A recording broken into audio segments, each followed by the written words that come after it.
Hey everybody, and welcome to another episode of Riff Raff. Today we're going to be doing the song Disappear Again by the band Furyon, a band that I was a member of and was formed in around 2005 out of the ashes of a band that we were in previously called Pride. We wanted to create a little more of a heavy sound and Furyon was born. And the track that we're doing, Disappear Again, was actually a co-write with the producer Rick Beato. If you don't know who Rick Beato is, go and check his YouTube channel out. He's an absolute genius when it comes to all things music, so go check him out. Anyway, we decided we wanted to do a co-write with him because he had produced Shinedown.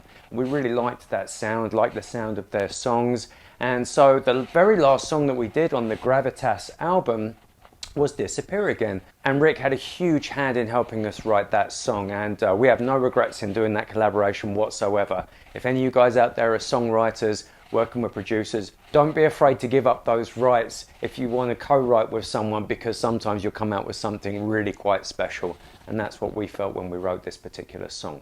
So today I'm going to be playing my PRS Custom 24, which is a 10 top, meaning it has this lovely special maple top on it here. I'm going to be playing through my Kemper Profiler, which is actually, the sound of this is a profile of my Black Star Stage 100 Mark II. Really lovely amp. I profiled this sound myself. It's my go-to sound now when I record and when I play live, so that's what you're hearing. As far as the tuning today, we're going to be playing in drop C. Now, for those of you that don't really understand about drop tunings, really what you do is you just drop the thick string, the thick E string, down an entire tone. What that does is it makes it a lot easier for you to play power chords, because you can simply just bar your finger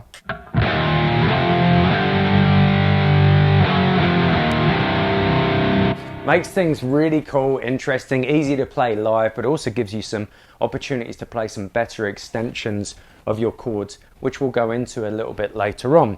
But we're in drop C, so what that means is I've tuned down every single string down a tone, then the thick string is down a tone extra on top of that, so that's down 2 tones. So what we actually have here is D, A, F, C, G, and C on the bottom.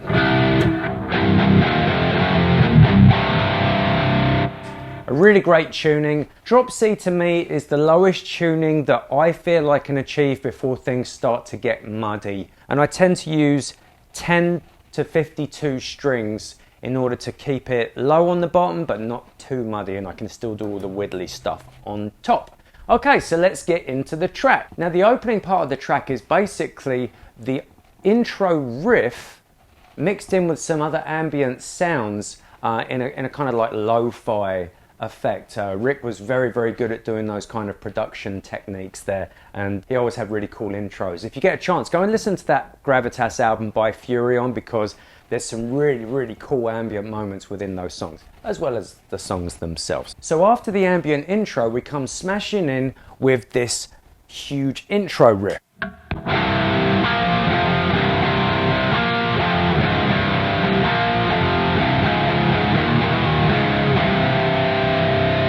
For the purpose of today, although we're in drop C, I'm going to talk in terms of the chords as you are seeing them. A lot of you may get confused if I start saying that this chord here is actually B flat, because you're looking at fret 3 on the A string and thinking, well, that's C. So for the purpose of today, we're just going to talk as if we're talking in normal keys, even though we're dropped down into drop C. I think it's going to make things a lot easier for you guys to understand, okay? So let's get into the intro riff here. We start off with an open C power chord. Remember, you're trying to never play the G, B, and E strings when you're doing these barred chords. You don't want any horrible background noise there from the G, B, and E strings. You just want to hear those thick strings. Okay, so we have the open C power chord, then we are going to play fret 3 on the A string, fret 5 on the D string. Then we're going to cover fret 5 on a bar chord and play that.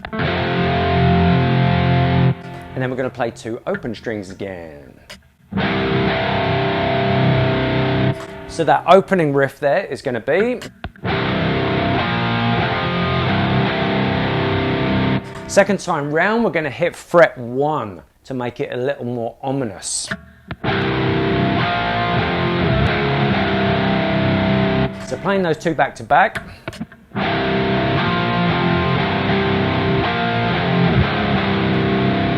Third time round, we're going to play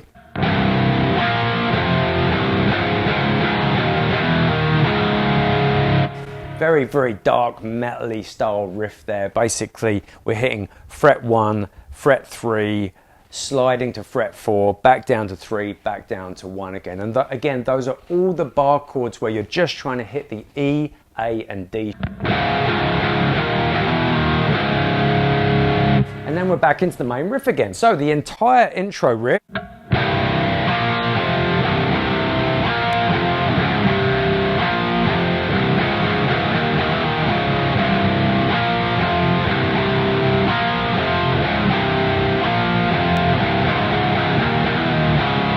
And then we're into the verse riff. Now the verse riff is based around a hammer-on technique that you'll hear a lot in like Tool. If you like the band Tool, you'll hear a lot of this kind of stuff in their riff. And all you're doing is you're hammering on there, but you're kind of muting at the same time.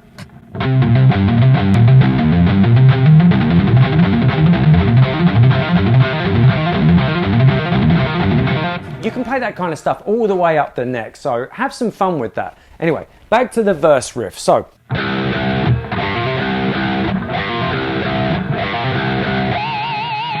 what I'm doing there is hitting 2 open Cs on the thick string there. Then I'm hammering on, I'm playing the open A string, hammering on 3, hammering on 5.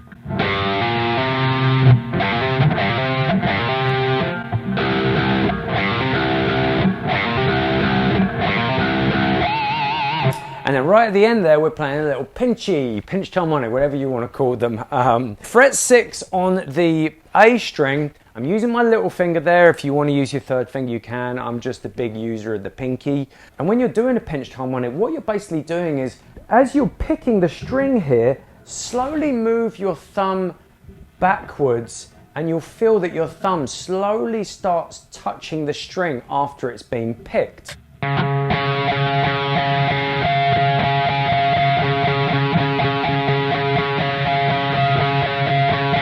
And that's how you're creating the artificial harmonic. When you're moving your thumb back and you hit a good sweet spot,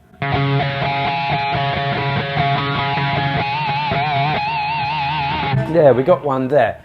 You can move up and down the string and see which harmonics you can get.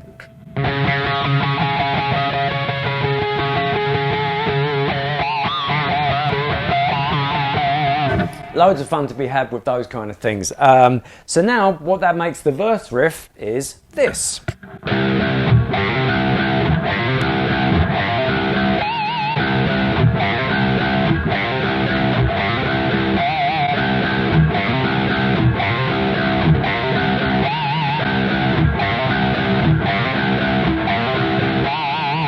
You're 4 times round on that, and then we're into the second half of the verse. Now, I clearly remember when we wrote this part in the studio, I was like, well, how about if I do like a couple of chunks on the open C, and then the vocals do an answer, so it's like chunk, chunk, words, chunk, chunk, words. So all we're doing here is playing palm muted open C power chords.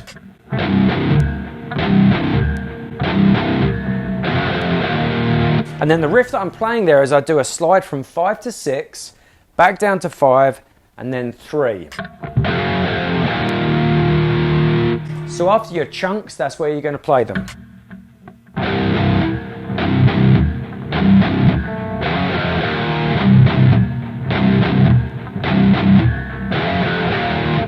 So you got 2 times round on that, and then we're into this pre-chorus section, which is up here on fret 8. Now, rather than just playing the straight power chord, I decided to try and add a 9. Now, this is what is cool about doing these open string power chords. It's very easy to create 9s that would usually be big stretches. Big stretches when you're playing live tend to be, you know, just a little draining on the tendons, you know, a little fatigue. You end up having to kind of move your fingers up this way a little more. But with open power chords, it becomes a lot easier.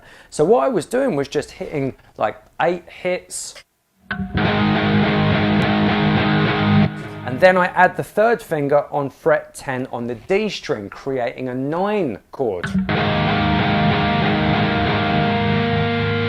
Now the beauty about 9 chords is they really resonate well with distortion. There's a lot of notes that don't do that. The 9 just happens to be a really, really good note like that. So mess around with those 9 chords. I think they sound really, really cool.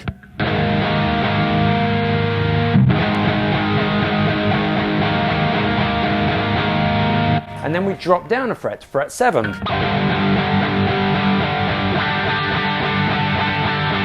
And on the last 4 there, what I'm doing is creating a large parallel 5th chord. So my first finger is barred across fret 7, but my third finger is going to be playing fret 9 on the G, little finger playing fret 10 on the B string.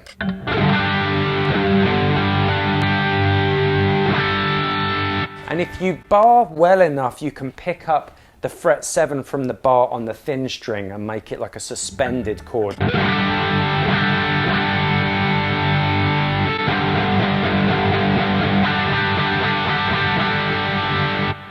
And now we're into the chorus.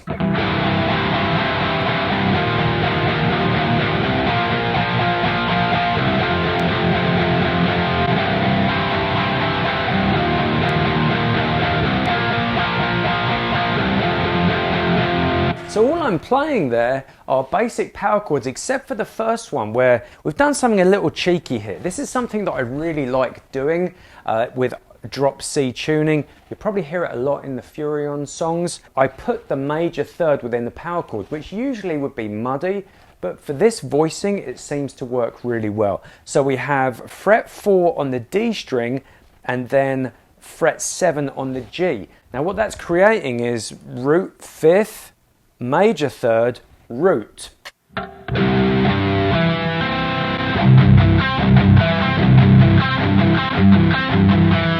Really cool sound, and when you hit that as an open power chord, the major third gives it some kind of uplifting attitude to the music. So think about that, you know, when you're playing power chords, try and mess around with those 9s and major thirds and just see if you can make your boring old power chords just a little more interesting. So after I've played this major inversion, I come down and I'm going to play an F9. So I'm barring 3 and then I'm playing fret 5 on the D string. Same as what we were doing when we were playing up on fret 8. It just creates a little more, I don't know, it just fills out the sound a little more. Then I'm going to play a standard C power chord up here, fret 3 on the A, fret 5 on the D.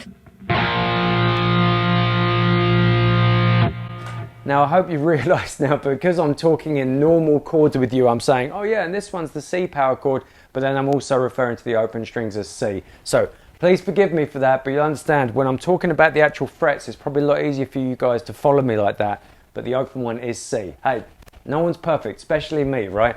Okay, so here is how the whole of that chorus is going.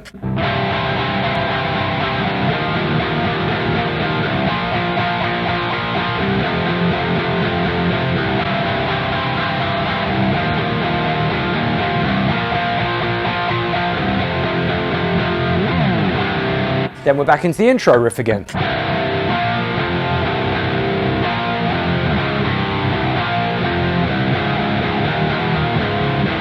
And then we're back into the verse riff, the second part of the verse riff, the pre-chorus, the chorus, all of that stuff. It's all the same. And then what we do is we come to this little breakdown section where Lee Farmery on the drums was just hitting like a straight quarter notes on the kick, and the guitars were just playing a very ominous run, which is all bar chords just open, fret 1, fret 5, and then a build up on fret 3.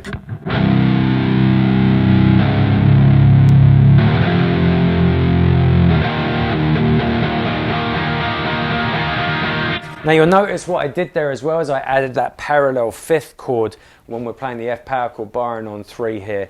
Just good for the build up because we're about to hit the solo section.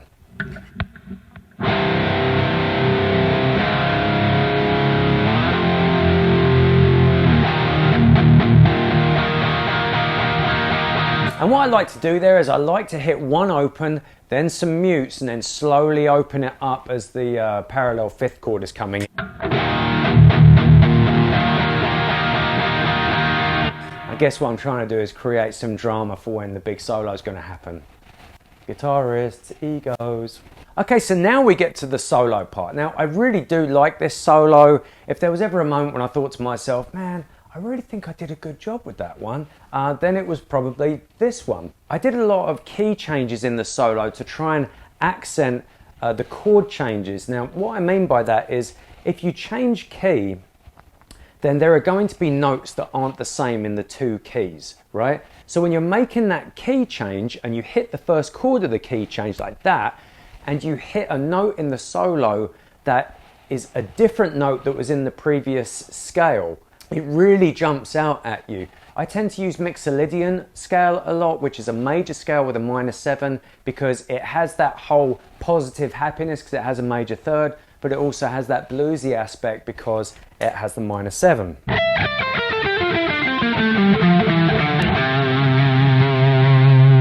That's your D Mixolydian scale right there. If you want to know the full scale there, I'll slow it down a little for you.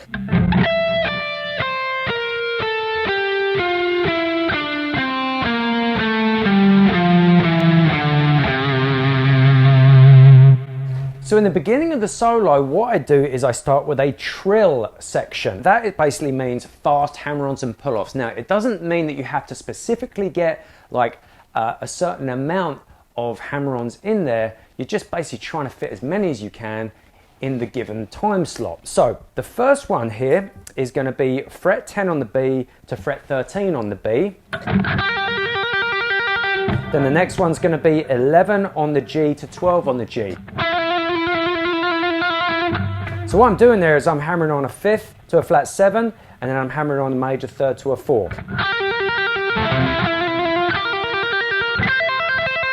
And the last one I did there is basically 10 to 14 on the E, which is a root to a major third. So we're kind of hitting all of these real positive notes, key notes within the Mixolydian.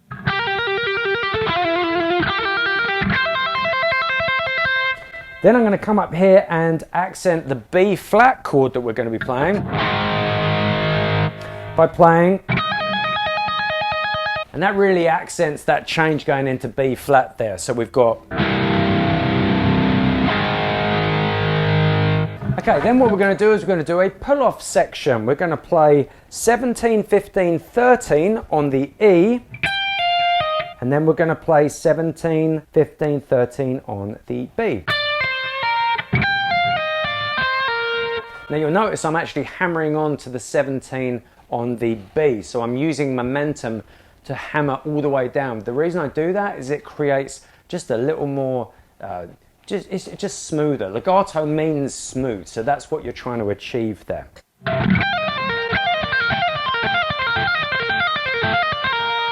And you'll notice I'm digging in pretty heavy with my palm here to try and stop any background noise. So after you've done those hammer-ons, you're going to come straight back up the notes you just played.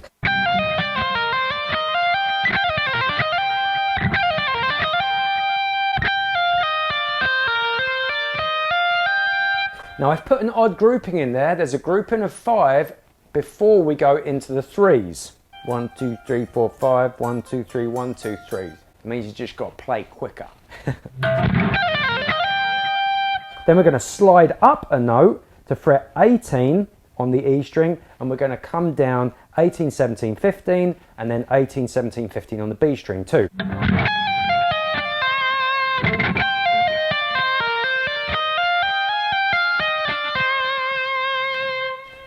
Then we're going to hit our first real major key change note. I target the major third in the G chord here. And by hitting that major third up there on the G, it really pops, gives that major, happy, you know, just pops out of the music and makes you think, oh, what's that? That's different. I've been playing this scale, but now this note. So now we're basically going to be in a G Mixolydian scale here. And basically that's going to be starting on 17 on the E, hammering on to 19, pulling off to 17, pulling off to 15, and then we're going to pick up the flat 7 here, which is fret 18 on the B string. And that's like a real quick triplet run. And then we're going to come back down the Mixolydian scale, 18, 17, 15 on the B. Back up again.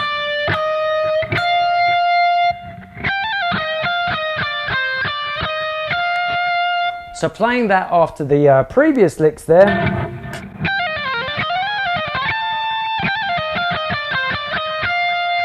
Now we're changing key back again, and we're going to play a major pentatonic lick based around B flat.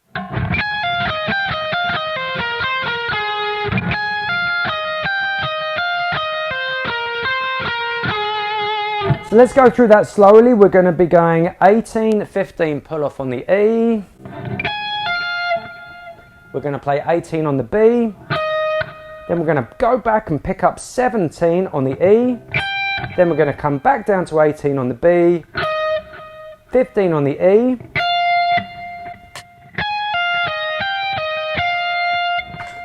And then we're going to pull off 18, 15 on the B, 17 on the G, back for 15 on the B, and then 17, 15 on the G, pull off. So the whole of that lick. Now what I do now is I move into a D minor 7 arpeggio. Now it still contains most of the notes of that B flat major pentatonic, but what it's doing is it's setting us up for the note that is to come, which is we're about to hit back into the root big C. So I'm going to try and target the major third of that chord on beat 1 of the second time round. So here's how we're going to play that little minor 7 run. And what we're playing there is 17, 15 and sliding down to 14 on the G. Picking up middle fingers in perfect position here to hit 15 on the D. 17 on the A string with your third finger. And then pull off to the first finger on 15 on the A. So we got...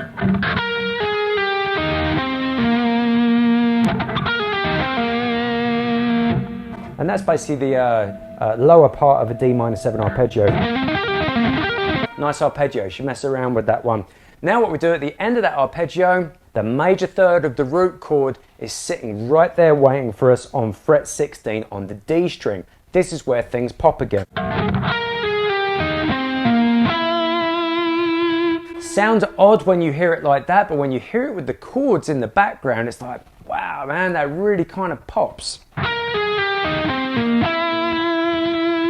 So the whole of that pentatonic run leading into that note.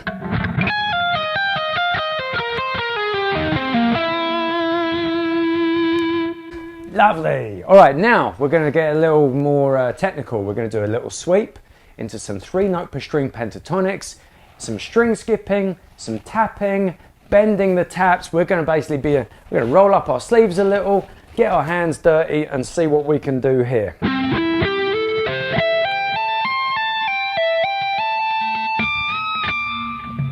Okay, so let's break this down a little. First of all, we've got a little sweep, which is kind of like a major arpeggio here, which is 17 on the A, 16 on the D, 14 on the G. Now you'll notice I've switched over to my neck pickup here. Whenever you're doing sweep picking, really it sounds so much better when you're on the neck pickup. It's smoother, there's less background noise. So when you're doing sweeps, try and get onto your neck pickup, unless you're like super clean at doing them like Jason Becker, but I'm never going to be as good as Jason Becker was. So here's the beginning part of that major arpeggio. Now we're going to hammer on this 3 note per string major pentatonic. 14 with the first finger, 16 with the middle finger, 19 with the little finger. Now if you're playing live, this is where you're like, I might have to bend the guitar up a little here, because playing these kind of licks when you've like strung your guitar really low, which I did in Furyon, I lose like 50% of my playability because I can't do all of these like stretchy technical runs. So up came the guitar a little more. All right, so here's what we have so far. Then we're going to string skip to the E string and play 14, 17 with the third finger, and then 19 with the little finger. So we're using all the fingers here. Middle finger on the G hammer-ons, ring finger on the E.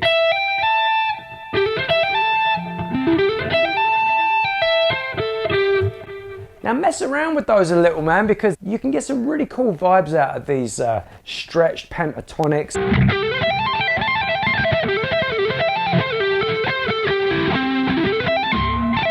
I like them anyway.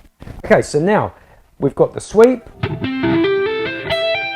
Then we're going to tap 22. I don't tuck my pick and in other fingers and then use my index finger. I basically just use my middle finger for my tap. So middle finger's tapping 22, and then you're going to come down all of those notes on the E string you've been playing of that major pentatonic. So the whole lick so far.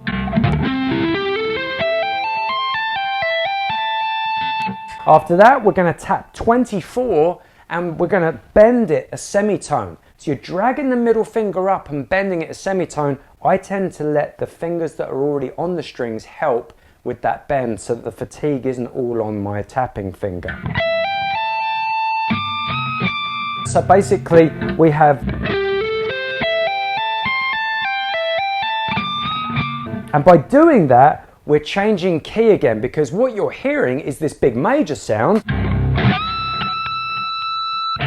But what the tap's doing by bending a semitone,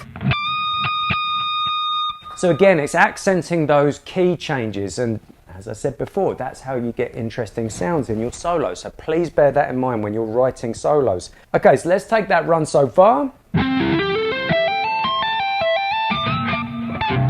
It's actually easier to do it quicker. As soon as you slow it down, it's really hard to get that note. Big fat finger on the 24th fret trying to bend up. Anyway, after you've done that bend, your fingers are going to come down and you're changing position to be around in that B flat major pentatonic kind of area again.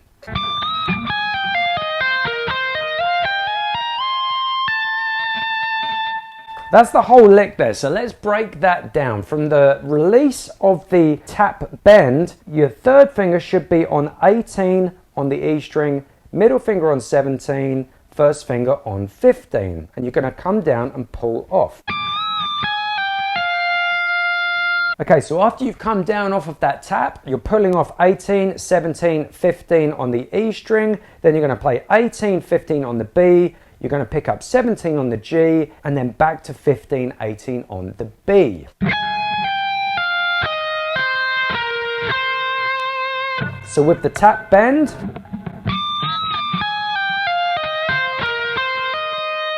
sounds odd at the moment. We're about to slide up into the next position though. So from 18 on the B, we slide up to 20. And then we're going to play 17, 18, 20 on the E. So the whole of that lick so far.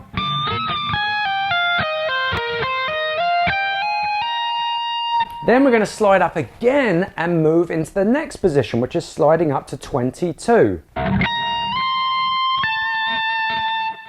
we hit another key change note. We go back to that major third in the G mixolydian there to make it sound like it's popping again.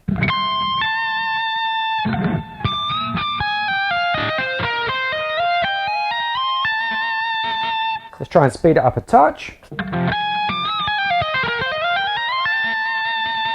That's about album tempo right there. So after that, we're going to move up to 22 on the E. Then we're going to do a big bend. Now you notice what I'm doing there is I'm bending a full tone, but I'm bringing it down only like a semitone. Just to try and make it sound a little more bluesy, give it a little more, you know, I don't know, just not so accurate, make it a little loose. Every now and again it's good to be loose and break the rules a little. So you're putting that at the end of the... So hold that lick now.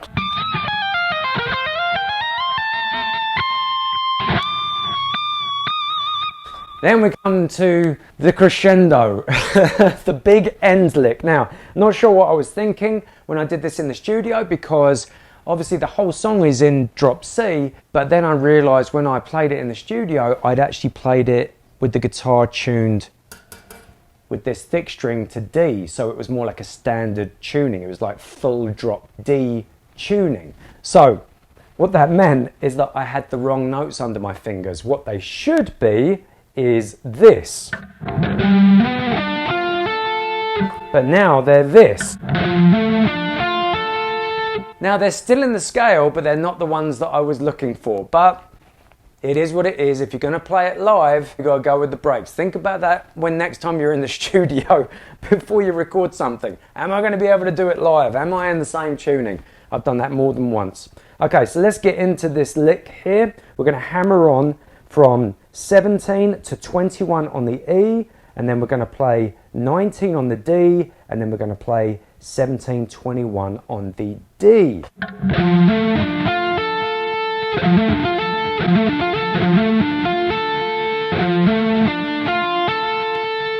Then we come back and we play 19 on the A and pick up 17, 21 again on the D. And then we're going to play 18, 21 on the G. And then pull off again, hammer on, pull off. And then pick back up to 19 on the D. So all of that so far.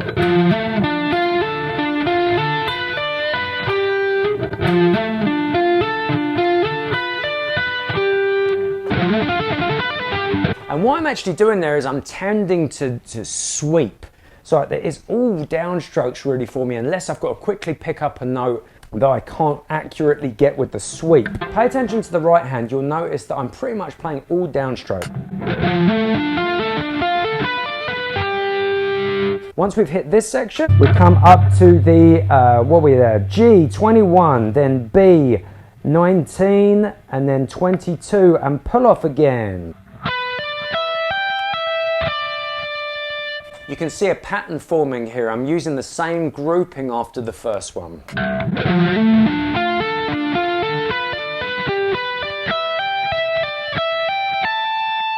Then we're going to pick up 19 on the E, and we're going to do a little A sus2 arpeggio here. It speeds up. We're playing in threes at the moment, triplets. I make a 4 here, which means you've got to speed the lick up. Which is basically 24, 19 on the E, 22 on the B, 21 on the G.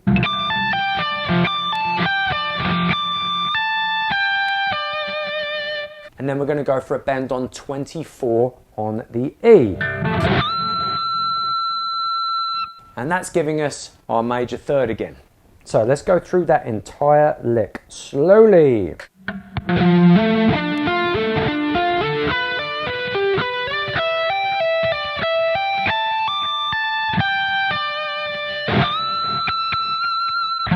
Let's attempt to try and speed that one up a little.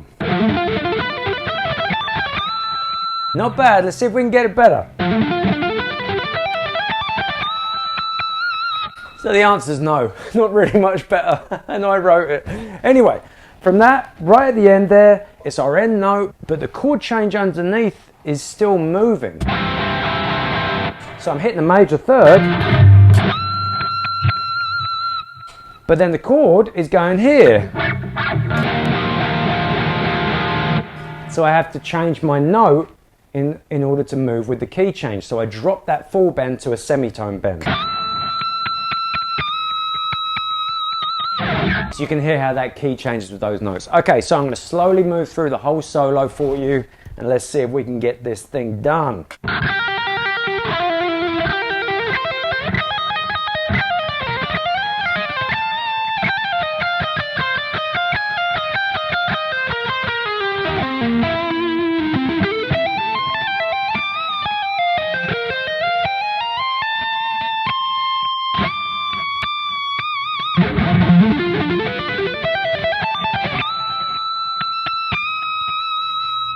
Okay, well, that's it. After that, we've just got choruses, outros exactly the same as the intro, and then we just end on a big chord. So we are done. I'm Chris Green. This has been Riff Raff doing Disappear Again by Furyon. Thanks very much for tuning in. I'll see you guys next time. Also guys, don't forget to subscribe, hit the bell button so that you can get notifications of future videos coming out. Thanks again. See you soon.